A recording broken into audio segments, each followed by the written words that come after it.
trapal, çka kemi me bona? Na do t'i shikojmë punë tona, sigurinë veri, forcimin e ushtrisë, konsolidimin e institucioneve tona të sigurisë. Qartë.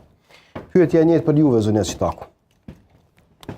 Për dialogun. A jeni për zbatimin e këtyre marrëveshjeve të arritura në Bruksel dhe sekutimin në Ohër, apo do të kërkoni një riaranjim të ri? Dorën në zemër, unë ende nuk e kam të qartë a e ka pranu lëvizja vetëvendosje marrëveshjen e Ohrit, ajo.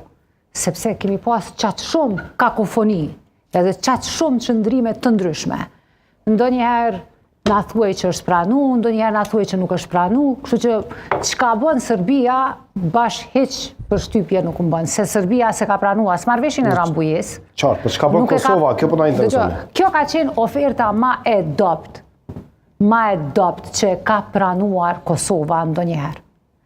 Nga një thirrje dhe zotim publik, dhe jo vetëm me fjalë, po e shkruar, e zezë në të bardhë, thirrjet për një marrëveshje finale, me njohjen reciproke në qendër, ne kemi përfundu me një marrëveshje, e cila as nuk është finale, as nuk e ka njohjen reciproke në qendër, zoti Konjufsa, në preambul e ka, përveç tjerash, rezolutën 1244, dhe në preambul e ka po ashtu, të thënë në mënyrë eksplicite që shtetet, do të thënë palët, në fakt, pajtohen që nuk e pranojnë njëra tjetrën. Po unë mendoj që ky proces ka vdekur kështu siç është. Ka vdekur? Ky proces ka vdekur kështu siç është.